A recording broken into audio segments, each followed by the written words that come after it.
From Sarasota Memorial and the Deb Kavanaugh Multimedia Studio, this is HealthCast, a healthy dose of information from experts you can trust. Hi, everybody. Welcome to HealthCast. I'm Allison Gottermeyer. Thank you so much for joining us today as we continue our series of conversations about nutrition and diet.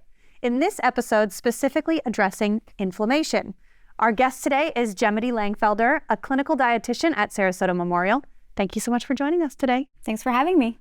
Let's start with the basics. What is inflammation and why is it important to find ways to address it?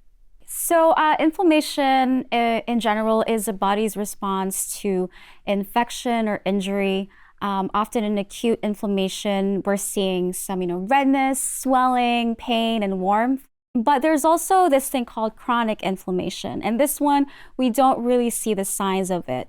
But in general, it happens when we have inflammation for a long time. And over time, that means we can develop a range of conditions. That could be heart disease, diabetes, and even neurological disorders like Alzheimer's disease. So it's important for us to reduce this chronic inflammation. And one of the ways that we can do that is through diet and nutrition. So in the last episode of this series, we discussed nutrition and aging. So does aging impact inflammation? Yes, definitely. The research shows a strong link between inflammation and aging, so much so that researchers coined the term inflammaging, which you've probably heard of before. The theory behind it is that as we age, chronic inflammation persists, and with the excess activity of these immune cells, we have more inflammation, and so we find that we develop more of these chronic diseases like heart disease, diabetes as we age. So we encourage everyone to watch that last episode or listen to that last episode because it can definitely give some tips. But can diet cause inflammation, whether you're aging or not? Yeah, definitely. There's a lot of research nowadays between inflammation and diet, and we found that the food that we eat can either be inflammatory or pro-inflammatory or reduce inflammation or anti-inflammatory. When we're talking about pro-inflammatory diets, a lot of times we see the term Western style diet. That basically refers to a diet that causes an increase in inflammation. And oftentimes this type of dietary pattern consists of a high intake of refined carbohydrates, so that looks like our sugars, cereals, processed meats like sausages, and also animal fats like butter. So these foods also are high in sodium, they're high in excess calories, as well as unsaturated fats. So those things they found increases inflammation. So it's important for people to watch out for those types of foods in their diet. So before you talked about that chronic inflammation, which these foods might cause, what can that chronic inflammation cause health-wise other than discomfort? Oftentimes, chronic inflammation, which we don't notice every day, that could be the cause of a lot of these diseases, like heart disease, diabetes, kidney disease. All those things can all stem from that chronic inflammation. If inflammation is causing health concerns for someone, what can be done diet-wise to reduce that inflammation? Well, when we're talking about anti-inflammatory diet, a lot of people might think of the Mediterranean diet. It's been widely studied, and the results show that it is good for decreasing inflammation. And some of the recommendations for this type of diet is increasing the intake of plant foods, so fruits, vegetables, nuts, legumes, and also choosing whole grains. On top of that, the recommendation is to add more of the healthier fats. So these are our polyunsaturated fatty acids.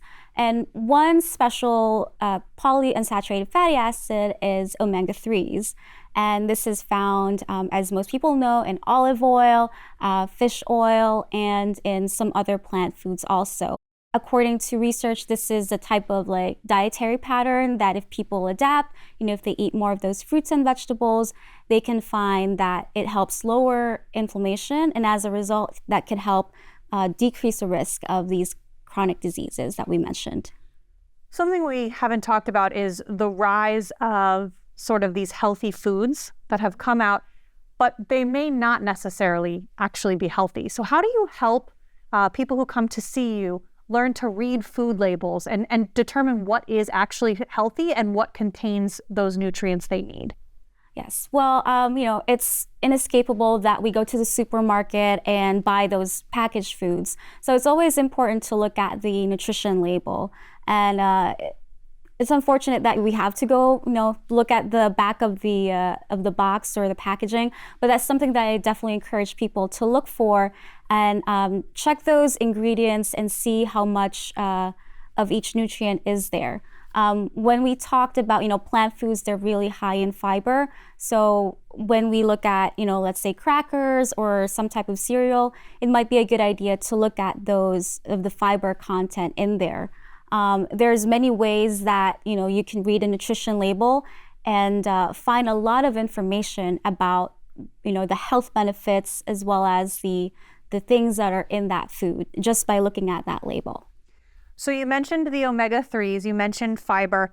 Are there other nutrients which these foods in the Mediterranean diet or a more Mediterranean-based diet help with inflammation?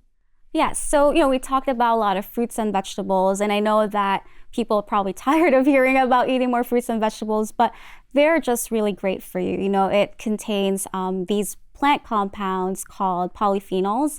And people have probably heard of these because a lot of them are plant pigments. And examples of that are like resveratrol that we found in grapes. There's curcumin in turmeric, and also catechins, which are actually in tea and cocoa. So these polyphenols have been shown to reduce inflammation. They can help improve the gut microbiome. And they also have these antioxidant properties. Speaking of antioxidants, plants are definitely great sources of antioxidants as well. And in a nutshell, antioxidants are just these chemicals that help reduce the damage of DNA that they get from free radicals that our body just produces normally on a day-to-day basis. And these antioxidants that when we're talking about those, we're referring more to vitamins and minerals. And so vitamins that are antioxidants include vitamins A, vitamins C and E, and one mineral that has been shown to be a good antioxidant is selenium. So there's definitely all these, great things that we can get from plants and from eating more of a plant-based diet. Now, let's say someone is listening to this podcast or watching this episode of HealthCasts and they say, I would like to give my body more of those nutrients, but I don't love eating all those fruits and vegetables. Can dietary supplements like vitamins be used to make sure people are getting enough of these nutrients? Well, yes, dietary supplements are a convenient way of getting these nutrients, especially if they feel that it's lacking in food. However, we have to keep in mind that dietary supplements are not evaluated or regulated for safety and quality by the FDA. So when choosing dietary supplements, it's important to speak with your physician and your healthcare provider before starting supplementation. It's definitely good for people who have known deficiencies, special populations, like pregnant women, athletes. Definitely supplementation can help. But I would still like to encourage everyone to start with food first as much as possible. When you're working with patients who come to you because they have some issue, especially caused by chronic inflammation, what are your key takeaways for them? What's your overarching message? Because sometimes people might meet with an expert, whether it comes to diet, nutrition, or exercise or whatever, and they walk away overwhelmed. So you try to give them, some key takeaways. What are the things that people can initially start with that are the easy things that are the most important messages? Yeah, so I like to tell people to start with baby steps, but the main thing, that we recommend is to get more of those fruits and vegetables every day. And I try to make those recommendations more realistic for their lifestyle. So for example, the USDA recommends at least 2 servings of fruit and at least 3 servings of vegetables per day. And most people don't really know what that is. So I like to say okay, when we're looking at a serving of fruit, that looks like maybe half a banana, a cup of 100% fruit juice, or half cup of dried fruit. And that makes it more easier for people to understand what that looks like. Same with vegetables, like a serving of vegetable is a cup of cooked vegetable or raw vegetable. And then if you're eating a raw leafy salad greens, and that becomes 2 cups. So I feel like if you conceptualize that, and people will understand it more. And definitely I encourage people to eat more lean proteins like chicken breast, definitely get that fish and seafood in order to get those omega-3s that help reduce inflammation.